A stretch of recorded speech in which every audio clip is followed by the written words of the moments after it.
नमस्कार दोस्तों, आप सभी का बहुत बहुत स्वागत है देसी अंदाज में। आज मैं आप लोगों के साथ मालवा की फेमस दाल बाफला थाली की रेसिपी शेयर करने जा रही हूँ।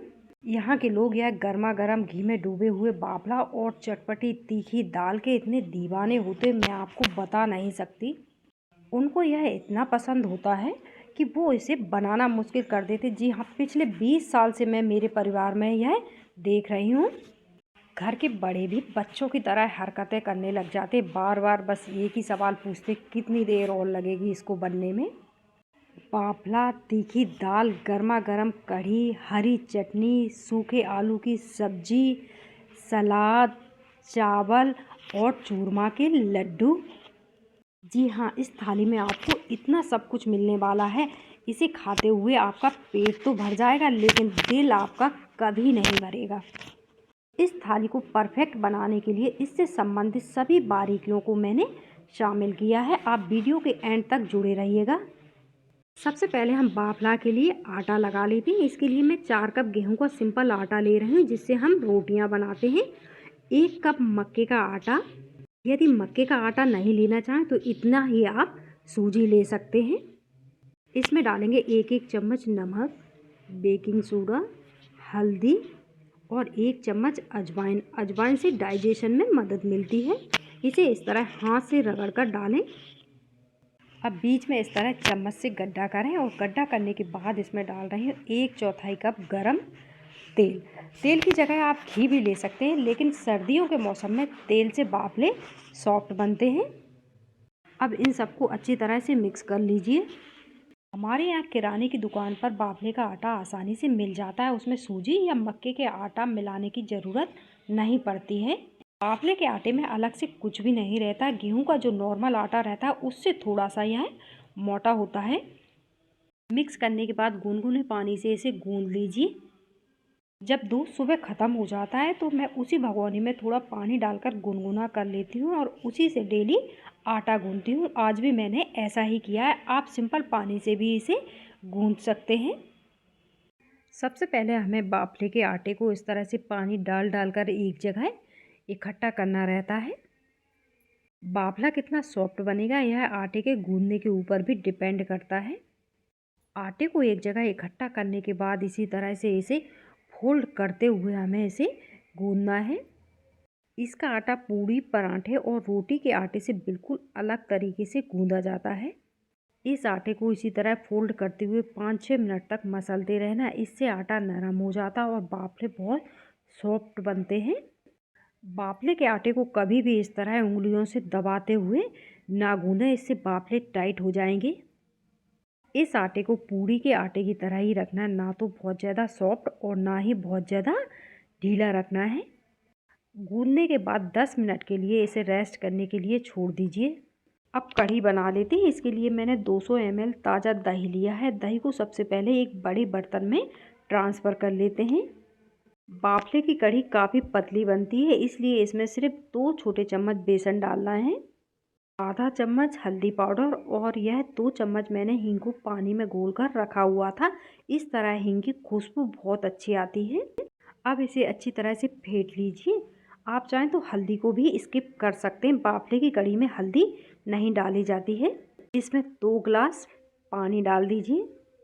कढ़ाई में 1 छोटा चम्मच तेल डालिए। तेल जब गर्म हो जाए इसके बाद इसमें थोड़े से करी पत्ता, आधा चम्मच मेथी दाना, आधा चम्मच राई, राई के तड़कने पे 5-6 कलियां बारीक कटा हुआ लहसुन, थोड़ा सा अदरक और 2 बारीक कटी हुई हरी मिर्च डालना है।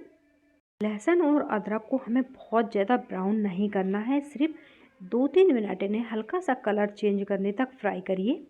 इसके बाद 1/4 चम्मच हल्दी पाउडर डालकर इसे मिक्स करिए और अब इसमें बेसन और दही का घोल डाल दीजिए। 1 गिलास पानी इसमें और डाल दीजिए। फ्लेम को हाई रखिए और लगातार इसे चलाते रहिए जब तक कि इसमें उबाल ना आने लगे।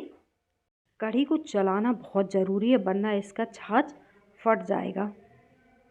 कढ़ी में नमक भी हमें उबाल आने के बाद ही डालना है। कढ़ी में उबाल आने लगा है, अब इसमें स्वाद अनुसार नमक डाल दीजिए। इस कढ़ी को बहुत ज़्यादा पकाने की ज़रूरत नहीं रहती है। इस तरह उबलते हुए इसे सिर्फ 5 मिनट और पका लीजिए। अब कढ़ी लगभग पक चुकी है। इस कढ़ी की कंसिस्टेंसी कुछ इस तरह की रहती है, बिल्कुल पतली छाछ की तरह। हींग का बहुत स्ट्रॉन्ग फ्लेवर इसमें रहता है। कुछ लोग इस कढ़ी को बनने के बाद मोटी छलनी से छान लेते हैं, लेकिन मैं इसे ऐसे ही खाऊंगी। बगैर कुछ डाले हुए भी यह कढ़ी बहुत ही स्वादिष्ट लगती है। बाफले के साथ इसे छाछ की तरह ही पिया जाता है। अब कढ़ी लगभग बन चुकी है। गैस को बंद कर देते हैं। ऊपर से थोड़ा बारीक कटा हुआ हरा धनिया डालिए और गर्मा गर्म ही इसे बाफले के साथ सर्व करिए। बाफले की थाली में आलू की सूखी सब्जी भी रहती है। चलिए इसे भी बना लेते हैं। 1 चम्मच तेल को गर्म करने के बाद सबसे पहले 8-10 करी पत्ते डालिए। करी पत्ते जब हल्का सा कलर चेंज करने लगे, इसके बाद इसमें 1/4 चम्मच हींग और आधा चम्मच राई डालिए। राई के तड़कने पर आधा चम्मच हल्दी पाउडर डालकर उबले हुए आलू डालिए। 5 आलूओं को मैंने उबाल कर छील लिया था। छीलने के बाद इन्हें फोड़कर इसमें डाला है। अब इसी तरह इसे मिक्स करते हुए हमें इन्हें 2-3 मिनट भून लेना है। के बाद आधा चम्मच धनिया पाउडर, आधा चम्मच मिर्च पाउडर और आधा चम्मच नमक डालकर इसे 4-5 मिनट और फ्राई करिए। इस तरह उबले हुए आलूओं से जो सूखी सब्जी बनाई जाती है, उसको हम जितना अधिक फ्राई कर लेते हैं, यह उतनी ही टेस्टी बनती है। फ्राई करने से आलूओं में सौंधी सौंधी खुशबू आने लगती है। सब्जी को बनते हुए 5 से 6 मिनट हो चुके हैं। इसमें हल्का खट्टापन बहुत अच्छा लगता है, इसके लिए इसमें 1/4 चम्मच अमचूर पाउडर ऐड कर दीजिए। अमचूर पाउडर डालने के बाद इसे मिक्स करते हुए 2 मिनट और पकाइए। अब सब्जी बन चुकी है। देखने में जितनी सुंदर दिख रही है ना, खुशबू भी इससे उतनी ही अच्छी आ रही है। अब बाफले बना लेते हैं। बाफले बनाने से पहले इसे 2 मिनट के लिए और मसल लीजिए। मसलने के बाद आटे को इस तरह से 2 भागों में काट लीजिए, तो बाफले बनाने में आसानी हो जाएगी। अब आटे के एक भाग को लेकर इस तरह मसलते हुए एक लंबा रोल बना लीजिए। रोल बनाने के बाद नॉर्मल रोटी के साइज़ की लोई से थोड़े बड़े साइज़ की लोई हमें इससे काट लेनी है। यदि बाटी बनाना चाहें तो लोई का साइज़ थोड़ा छोटा रखिए। बाफला साइज़ में बाटी से बड़े होते हैं। एक एक लोई को लेकर इस तरह चकले के ऊपर हाथ से घुमाते हुए इसे बाफले का शेप दे दीजिए। बाफले का परफेक्ट शेप कुछ इसी तरह का रहता है। यदि आटा अच्छी तरह से गूंथ जाता है तो बाफले में कहीं पर भी क्रैक नहीं आते हैं। ठीक इसी तरह से सारी लोइयों के बाफले बनाकर रख लीजिए। इसके साइज को आप अपने हिसाब से छोटा बड़ा भी कर सकते हैं। इस तरह सभी बाफलों को बनाकर तैयार कर लिया है। अब हमें इन्हें उबालना है। बाटी और बाफले में सिर्फ इतना ही अंतर होता है, बाफले को उबालकर सेका जाता है और बाटी को डायरेक्ट ऐसे ही सेक लिया जाता है। चूँकि हमें बाफले बनाने हैं, इसके लिए मैंने पानी पहले ही गर्म होने के लिए रख दिया था। जब पानी इस तरह से खौलने लगे, इसके बाद हमें इसमें बाफले डालने हैं। बाफलों को पानी में डालने के तुरंत बाद हमें इस तरह से इन्हें कलछी के पीछे वाली साइड से चलाना है, जिससे यह बर्तन की तली में चिपकेंगे नहीं।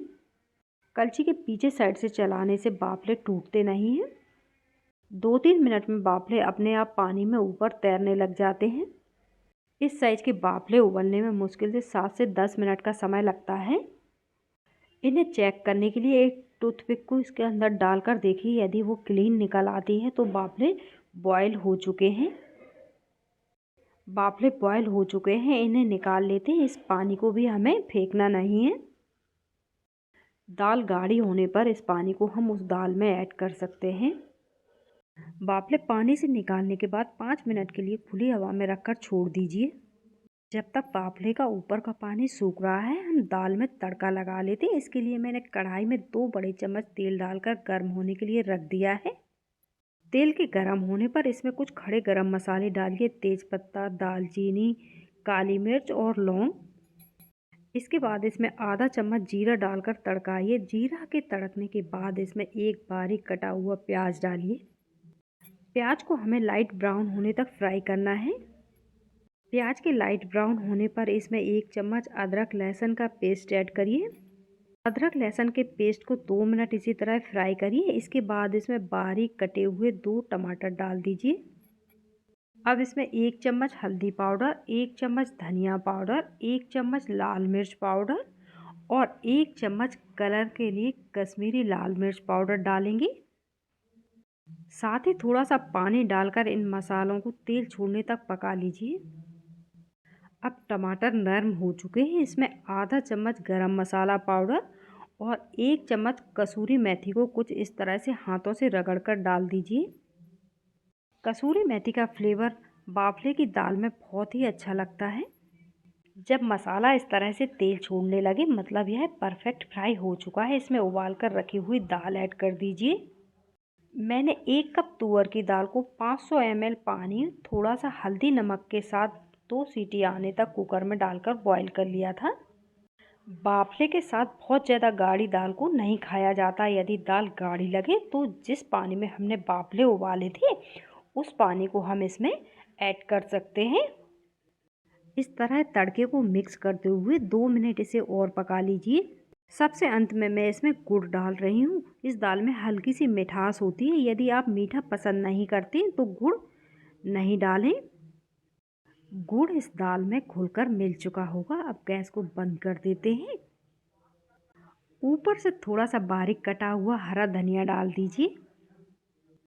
यह लीजिए गर्मा गर्म तीखी मसालेदार बाफले के लिए दाल बनकर तैयार है। देखिए आ रहा है ना मुंह में पानी।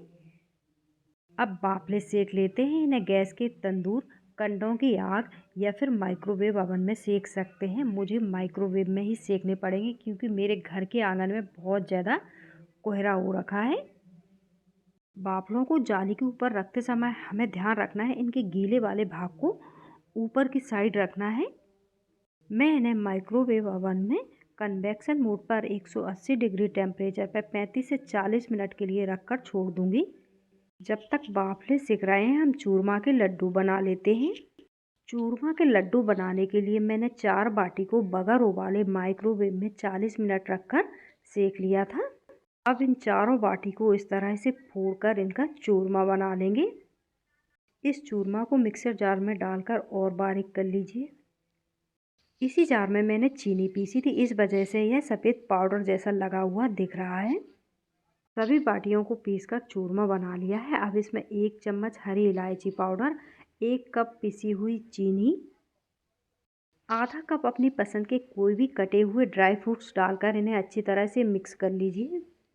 इन चूरमा के लड्डुओं के बगैर बाफला थाली अधूरी रहती है। खाने में बहुत ही स्वादिष्ट होते हैं। इन्हें स्टोर करके 1 हफ्ते तक रखा जा सकता है। यदि चाहें तो इसमें थोड़ा सा मावा भी ऐड कर सकते हैं। अब इस चूरमा में आधा कप पिघला हुआ घी ऐड करिए। यह घी मेरे घर का बना हुआ है। इससे बहुत ही गजब की खुशबू आ रही है। घी डालने के बाद इसे एक बार और मिक्स करिए और अपनी पसंद के आकार के इसके लड्डू बना लीजिए। पिघला हुआ गुनगुना घी डालने से चीनी हल्की सी मेल्ट हो जाती है जिससे लड्डू बनाने में आसानी हो जाती है। यह देखिए लड्डू बनकर तैयार है। इस तरह चूरमा को भी बाफला के साथ खाते हैं, लेकिन यदि लड्डू बनाना चाहें तो इसी के इस तरह से लड्डू बना लीजिए। लड्डू भी कंप्लीट हो चुके हैं। अब बाफला देख लेते हैं। बाफला बिल्कुल परफेक्ट सीख चुके हैं। देखिए इसमें इस तरह से दरारें आ चुकी हैं। क्रैक के अलावा सिकने पर इनका कलर भी गोल्डन ब्राउन हो जाता है। यह मैंने पिघला हुआ देसी घी लिया है। अब गर्मा गर्म बाफले को इस तरह कपड़े में लेकर हल्का सा दबाएंगे जिसकी वजह से बाफला फूट जाएगा और फूटे हुए बाफले को इस तरह घी में डुबोइए। इससे घी बाफले के अंदर तक चला जाएगा। कुछ इस तरह तैयार किए जाते हमारे मालवा के बाफले। ऐसा कौन है जो इन गर्मा गर्म बाफलों को खाना नहीं चाहेगा। इस तरह गर्मा गर्म बाफलों को तोड़कर पिघले हुए घी में डालिए और 2 मिनट डला रहने के बाद इन्हें निकाल लीजिए। अब और इंतज़ार नहीं कर सकते। इससे पहले कि बाफले ज़रा से भी ठंडे हों इसकी थाली सजा लेते हैं। थाली में सबसे पहले रख रही हूँ गर्मा गर्म हींग की खुशबू वाली कढ़ी। यह तीखी चटपटी दाल फ्राई धनिया पुदीने की हरी चटनी इसको कहाँ रखे। आलू की सूखी चटपटी सब्जी, सलाद भी ज़रूरी है इसके साथ। साथ में चावल और मीठा मीठा चूरमा का लड्डू। इनके बगैर तो पूरी थाली ही अधूरी रहेगी। इस तरह तैयार होती मालवा की फेमस बाफला थाली। गर्मा गर्म रुई की तरह सॉफ्ट बाफले और यह मीठे मीठे चूरमा के स्वादिष्ट लड्डू। दोस्तों, यदि यह बाफला थाली पसंद आई हो तो चैनल को सब्सक्राइब करे बगैर बिल्कुल नहीं जाएं, क्योंकि खाने का तरीका भी कुछ विशेष है। यदि बाफले का पूरा आनंद लेना चाहते हैं तो डाइनिंग टेबल पर नहीं, ज़मीन में बैठ जाइए। सबसे पहले बाफले को थाली में इस तरह फोड़ने के बाद इसके ऊपर से देसी घी डालिए। साथ में डालिए दाल, चटनी, सब्जी वगैरह। अब इसे हाथ से इस तरह मिक्स करिए और खा लीजिए। जाइए जाइए आप भी अपने किचन में और बाफला बनाने की तैयारी कीजिए। मैं लेती हूँ इस गर्मा गर्म थाली का आनंद। मिलते हैं एक और रेसिपी के साथ। तब तक आप हंसते और मुस्कुराते रहिए। साथ में न्यू ईयर को भी एंजॉय करिएगा।